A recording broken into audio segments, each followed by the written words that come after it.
This is Cerebral Cinema. Movies of the mind. The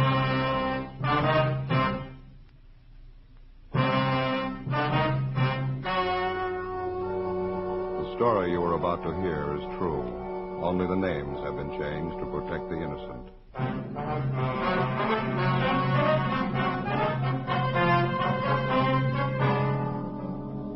You're a detective sergeant. You're assigned to burglary detail. For the past 18 weeks, a gang of safe men have been breaking into large grocery stores all over the city.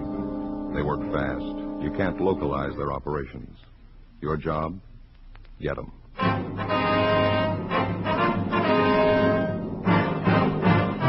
Dragnet, the documented drama of an actual crime. For the next 30 minutes, in cooperation with the Los Angeles Police Department, you will travel step by step on the side of the law through an actual case transcribed from official police files. From beginning to end, from crime to punishment, Dragnet is the story of your police force in action. It was Wednesday, September 16th. It was hot in Los Angeles.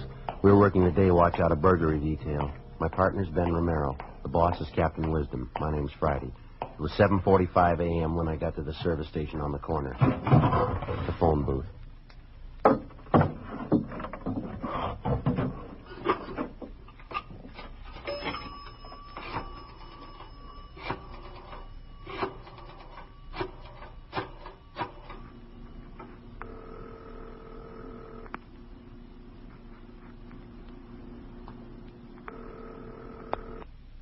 City Hall. 2524, please. 2524. Burglary, Rubles. Hi, Dick. This is Friday. Romero there? Hold on, Joe. Thank you. Hey, Romero, take two. Romero. This is Friday, Ben. Yeah, where you been? Well, my car again. Something's wrong with that distributor. I'm going to leave it at the service station. I'll grab a streetcar down, huh? They hit again, Joe. This one makes 37 job. Where at this time? Wilson Brothers Market at Melrose and Green. Drilled the safe and walked out with $462. Well, our stakeouts are doing a lot of good, aren't they? I'm worn out from last night. I didn't get any sleep either. Just had time to go home and brush my teeth when this thing broke. Okay. You said Melrose and Green? Yeah, that's right. I won't wait for you. I'll go right on out there. Okay. Armstrong and Ruble just left. Right. I can get over there as fast as I can. Old man was down here bright and early. Things are jumping. Okay. I'll see you later, huh? Oh, Joe, just a minute. Yeah. Skipper just came in. Who you got on the other end there? Friday. You on your way to Melrose and Green? That's right. The minute you get back, I want to see you two in my office. Right. I guess you heard him. Yeah, I did. Guess you could tell from the tone of his voice. Yeah. Sounds a little upset. How's he look? Same way.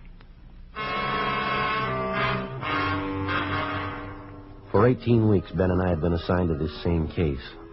The burglary gang was victimizing only Wilson Brothers markets throughout the city and in surrounding towns adjacent to the city of Los Angeles. Their criminal activities had given them well over $100,000 stolen from these various markets. Additional officers were assigned from the Metropolitan Division, and the case had grown to large proportions. It was 12 minutes past 8 when I arrived at Melrose and Green Streets, the latest Wilson market to be victimized. Same thing, Joe, just like all the rest. Yeah.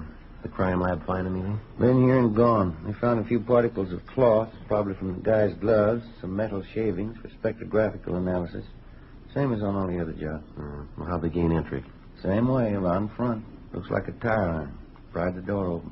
How about the burglar alarm? No problem. There's a ladder. Climb up and take a look. Yeah.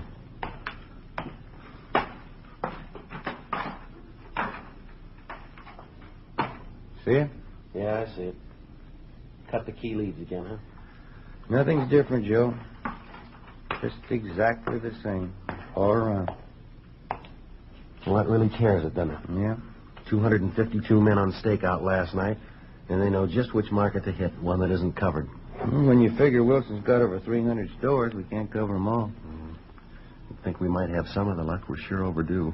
Nobody could be this lucky this long. Now, they're out to break the record.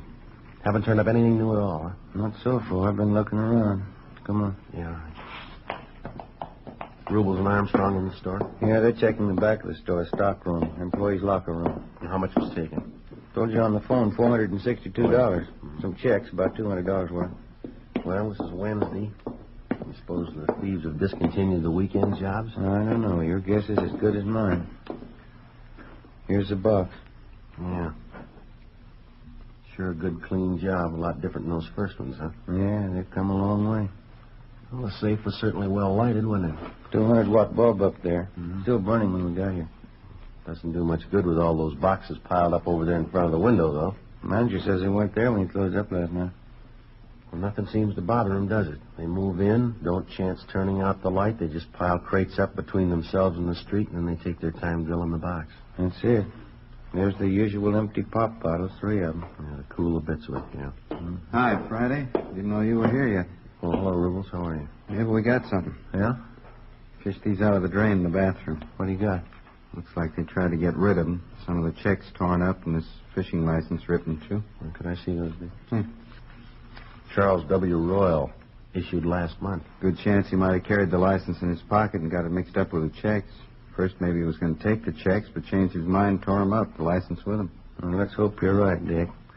But it might just belong to some employee here. Well, we've been kind of figuring these jobs might have an inside connection. Maybe this is it, huh? Let's check it out. Yeah. Maybe this is the break we've been looking for.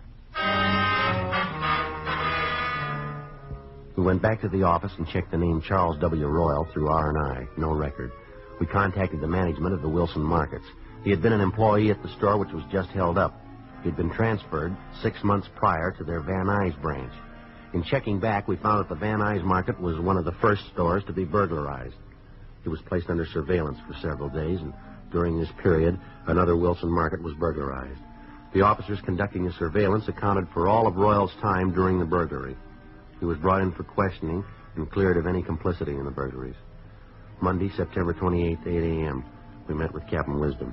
The reason for Royal's fishing license being in with those checks was because he left it behind at that store when he was transferred. That's right. Manager of the store confirmed it. Said he kept it in a safe for him so it wouldn't get lost. Well, that lead went nowhere. None of them go anywhere. We don't get any leads. Been no kickbacks on any of our teletypes, APBs, or radiograms. Between Armstrong, Rubles, and Ben and I, the girls in the stats office think we're on the payroll down there. We're wearing out the cards, having to make runs on the gang's M.O. for us. How about that last stuff Burton from CII sent down? Well, we checked all 3 of them out. Nothing. Boys in the crime lab got a lot of physical evidence if they could make something out of it. That's just it. You can't make something out of nothing. You haven't got much up there. A few steel shavings off those safes, a couple of broken bits, handful of cotton fuzz they think is off the guy's gloves. You can't work miracles. Yeah, that's right. I don't think we've overlooked anything, Captain. Every neighborhood in the vicinity of every burglary has been checked and rechecked. And all you turned up was that one woman? Yeah, the one that saw the 3 men out in back of the Wilson Market over on Vermont. She thought they worked there. Didn't know she'd witnessed a burglary when we told her. Mm-hmm. She couldn't identify any of them, huh? No, she couldn't. I just checked with the sheriff's office. These burglaries are driving them crazy, too. No leads. Boys from the parole office have been trying to give us a hand. We've checked out everything they sent us on dischargees and parolees. Nothing fits. Well, did the markets seem to be cooperating, holding up their end as they were instructed? Well, as far as we can tell, right to the letter, yeah. All the safes that were concealed in any way have been moved out in a more conspicuous spot, all well illuminated. The Wilson Company has bought better-made safes to replace the ones that were broken into. They're replacing their old models as fast as they can. Doesn't seem to stop them. Yeah, all that's according to the book. Doesn't figure with all those precautions they'd be foolish enough to tip off the thieves. How do you mean? Well, here, take a look at this. Yeah. Larson and Gunn turned this up at that Venice Boulevard job night before last. Mimeograph stakeout instructions. Huh? That's right. Put out by the management of the markets. Every time we inform them of a stakeout night, they put these inter-store memos out. Yeah. That was for the purpose of informing all the different store managers of the police department's plans so they'd be sure and comply with our instructions. Yeah.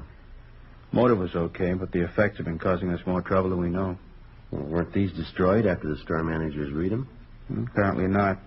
We notified the management of the stores to be staked out a week in advance so that they could quietly let the stores know about it.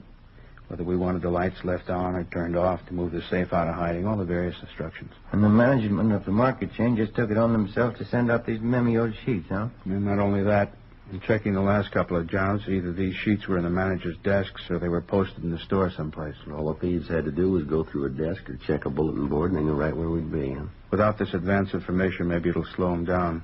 Maybe we can write in on part of the luck. We're due. Yeah. Now, come on over here to the pin map. Well, here you are, Friday. A red pin for you and one for you, Romero. Mm-hmm.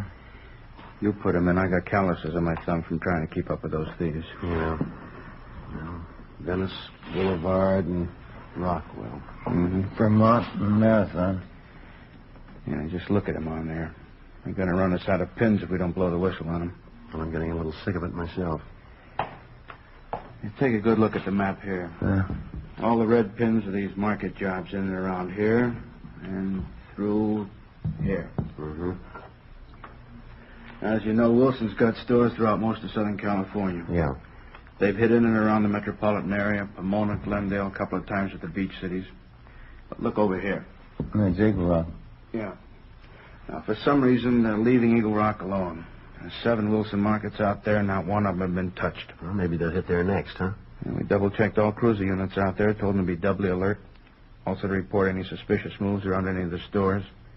Now, I want to report on any and all cars driving below normal speeds anywhere near those markets. Anything even remotely out of line. There's 7 stores in and around that area. Excuse me. Burglary, Wisdom. The highball. Who's that? They did?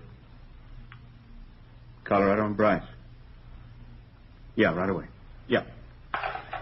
That was Lieutenant Vaughn, Highland Park. I was wrong. There's only 6 stores in Eagle Rock now. What do you mean? They knocked one over last night. The preliminary investigation of the Wilson Brothers Market in Eagle Rock yielded no additional physical evidence, but it definitely showed that we were dealing with the same gang of thieves. In this last burglary, they got away with $1,852. 1:34 p.m. After 5 hours of continuous checking in the immediate neighborhood of the latest market to be burglarized, Ben and I located a Mrs. Olive Rebard. We felt sure that we'd reached a turning point in the case. Mrs. Rebard had seen 2 of the gang members at work in the Wilson Market at Colorado and Bryce in Eagle Rock. She agreed to come downtown and go through photographs of criminal suspects. No. No. Not any of these. Let's try the next 2 pages. Certainly are a lot of them, aren't there? Yes, ma'am. There's still a lot more to go here. I see it. No. No, none of these. Well, that finishes this book. How many does that make that we've been through? I believe this one makes 15. Just looking at all those faces makes you wonder, are there any honest people? Well, these books represent an accumulation of many years, you understand. You keep pictures of everybody ever been in prison? Well, within our jurisdiction, yes, and a great many more besides. I see. Ben, how about that Folsom book up there for 45 and 46? All right. I'll put this one back. Fine. 46, yeah, that's it. All right, here we are. You ready, Mrs. Rebard? All right.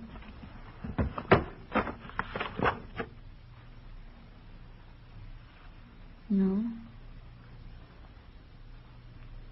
No, I don't believe it's any of these. All right. Turn the next page there. Now, how about these?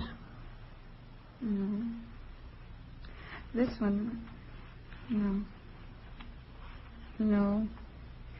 That one fellow looked a little like one of them. I thought he did at first. Which one was that? This one. No, I was wrong. He looked familiar at first glance. Well, now, we told you before, Ms. Rebard, if any of these men, their ears, eyes, nose, chin, any part of them looks like any part of the men that you saw, we'd like to know that. We'll have our Sergeant Putoff up in our crime lab drop a composite for you. You mean you put all the different features together? Yes, ma'am. If you think it might help in any way. I mean, it'll certainly help us. I didn't realize that you were that thorough. Oh, we have to be. Well, I'm just not that sure about any of their features. It was just like I told you, I didn't get too good a look at them, but I thought I might remember. There's so many pictures here. Well, would you like to rest a little while, Ms. Rebard? We've been going at this thing for about 2 hours now. No, that's all right. No, I want to help if I can. I think I'll open this door, little Joe. All right. Got a little draft in from the hall. There. Gets a little stuffy in here sometimes. Thank you. I wonder if you'd like a cold drink of some kind. Coke, something like No, that? thank you. That's very kind. I don't care for one. All right. Would you like to go on? Yes, I think so. All right. No. Mm-mm. You understand that when I saw these men in the store, I had to look through the front window. They must have been at least 40 feet away from me. I had to shout to be heard. Yes, ma'am, we understand. They didn't come over to me at all. Mm-hmm. I just can't believe that they were really those lightning burglars. Isn't that what the paper called them? Yes, ma'am. They were just as big as life. They're standing behind the meat counter. They even had on butcher's aprons. Still hard to believe, because they didn't act like burglars at all. Sometimes they don't. Well, the only thing that struck me funny was that anybody be working there on a Sunday. I've seen men in there before. It just didn't seem right that they'd be working there. I wanted to get in to pick up a box of starch. They told me to come back Monday morning when they were open. Well, if you could have seen over the counter from where you were standing, you would have seen the floor safe right there in the meat department. They were trying to open it. I never would have known it. You're sure you people couldn't have made a mistake, Bob? No, ma'am, I don't think so. We've checked there, and there was no authorized employees in that store yesterday morning. That's so. Well, must have been them then. Yeah, we're pretty sure it was. Yeah. Let me help you there, Mrs. Reebard. These pages are stuck together. Thank you. There. There you are.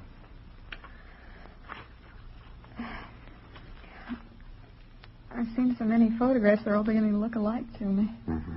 If you'd like to rest a while, that's fine. Maybe you'd like to go home and come back a little later with it. You know something? What's that, ma'am? I'm positive now. Yeah. I wouldn't know those men if I saw them.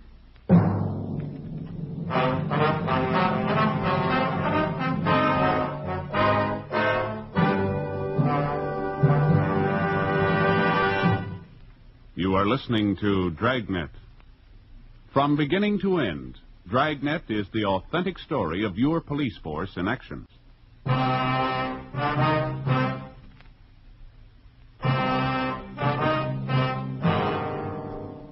Once more, what appeared to first be a good lead dissolved into nothing. The stakeouts were continued. Everything possible was being done to apprehend them. The burglaries of the Wilson markets continued. On the night of October 3rd, officers D.B. O'Connell and P.W. Murphy were working a stakeout on one of the Wilson markets in Eagle Rock.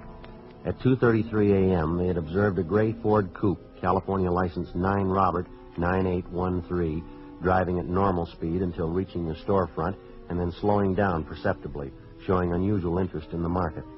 Lieutenant Armstrong and Sergeant Rubles checked the license number through DMV. The car was registered to a Clyde R. Bingham, 233 South Carmona Place in Eagle Rock. He was placed under surveillance while we made a thorough check into his background.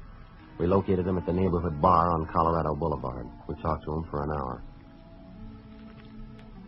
So that's it. I'm not your man. You sure you didn't drive past that Wilson market on Bellevue Avenue? I didn't say I've never driven by it, but not on the night you said. Well, have you driven by it on other nights?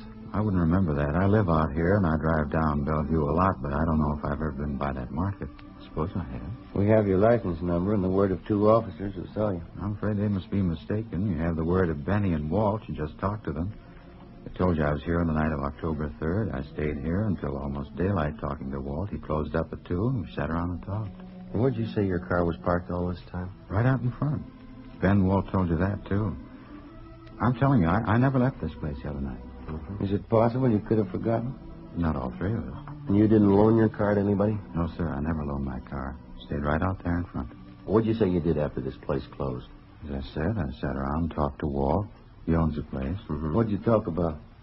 Oh, I don't know, this and that. I don't recall exactly. Did you go to work the following day? Yes, sir, I did. Seems funny you'd sit up all night talking, then go to work. I don't have to be to work until I please. You know, I'm my own boss. Yeah, would you run your business all by yourself, do you? No, I have 2 secretaries. They make out checks, keep the books. What kind of business did you say you were in? Business management. You know, the thing that bothers me is why you're asking me all these questions. Routine investigation. Doesn't sound very routine to me. I don't understand. We're on an assignment. During the course of that assignment, it became necessary to interrogate you. I still don't understand. Anything else you want to know? No, sir. I think that pretty well covers it. Something I'd like to know. Yeah. Is there a law against slowing down in front of a market? Ben and I felt that Bingham was lying for some reason that we were not aware of. All efforts were made to determine that reason. We made a complete search of his residence. His relatives, friends, and associates were interrogated. The 2 men who had alibied for him were checked out. No evidence was obtained to connect him in any way with the Wilson market burglaries. The surveillance was continued on the 3 men. During the next 2 weeks, another market was burglarized. None of the 3 men could have been involved in any way. Another month went by. The burglaries continued unchecked. The newspapers had dubbed them the Lightning Bandits. There was only one exception to the title. By this time, they'd begun to repeat on markets, to hit again where they had burglarized a safe previously. December 3rd, 4 a.m. Ben and I were cruising the central area, the section not covered by stakeout. I figure there's only one way to beat this thing. Yeah, what's that? Ask for a transfer before they offer us one. Well, seems like every way we turn, we're stopped. No leads, nothing. Here it is almost Christmas again. Those market thieves started last Easter. Yeah, I know. Well, we got everything covered again tonight as best we can. We could just keep all the markets covered at one time. Well, that's been done a couple of times, you know that. Yeah, I know that, but keep them covered all the time till we get to them. If we had the manpower, we could do it. Yeah. You want to swing in close to the curb? Here's another market. Yeah. You see anything? No, nothing on this side. I can't see the safe in there, can you? No. Those vegetable counters are partially blocking it. Lights on, though. Mm-hmm. Yeah, this side's clear, too. Rear of the store backs up against that other building, doesn't it? Yeah, only a front and side entrance. You swing around again. Will you make a U? You see something? No, I'm not sure. Just pull back up in front again, huh? All right. Okay, this is fine. You want to kill your engine? Mm-hmm. You hear that? I'm not sure. Come on.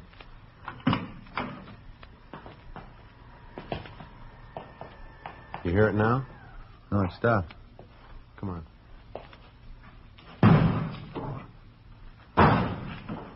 They're throwing vegetables at that front window. They're trying to draw our attention here. Now, you cover the side. I'll try to force them to you. Right, there's the news right. Right, I see it. All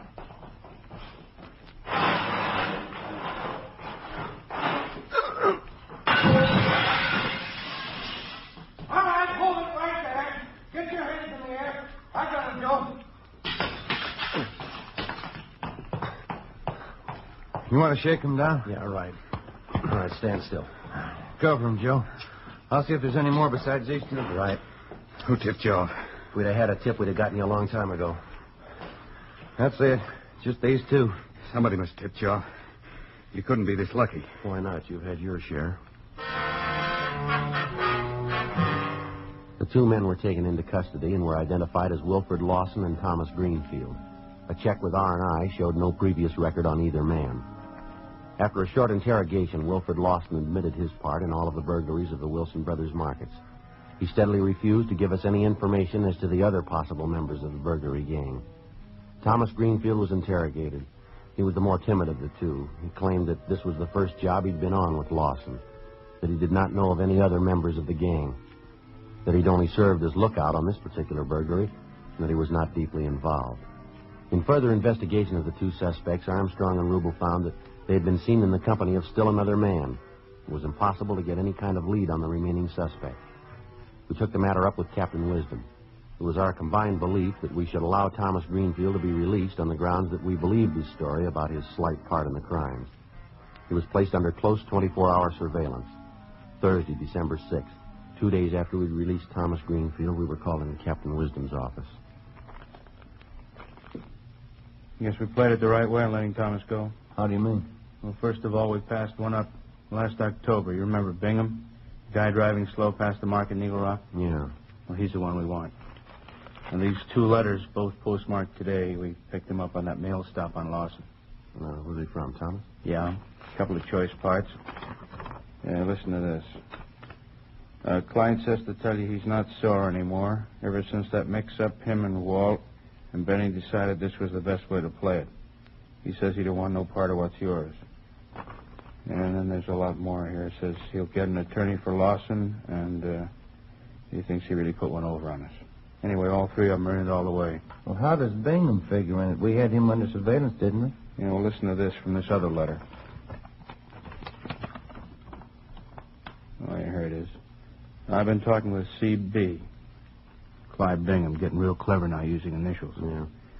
I've been talking with C.B. several times only on the phone. He's really not sore. He only laid out since that time. He figured he might be hot. That's enough, isn't it? It's all there. It adds. Okay, you got one to roll on. Yeah. Go out and pick him up. This time we'll keep him.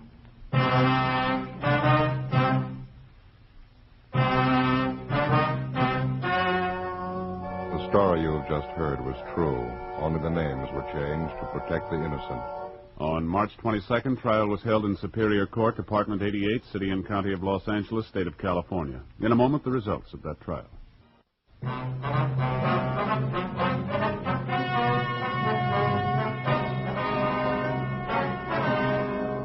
All three suspects, Wilford George Lawson, Clyde Robert Bingham, and Thomas Llewellyn Greenfield, were filed on for burglary in the second degree.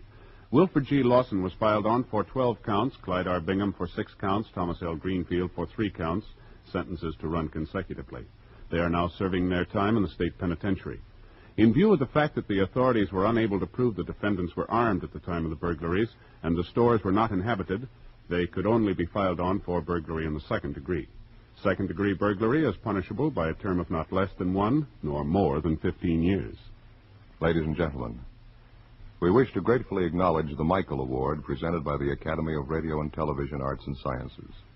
The Academy voted Dragnet the finest program of its kind. It is with deep humility that Dragnet accepts this citation, the highest award bestowed by the radio and television industries.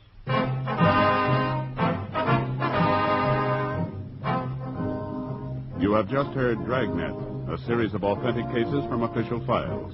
Technical advice comes from the Office of Chief of Police W.H. Parker, Los Angeles Police Department.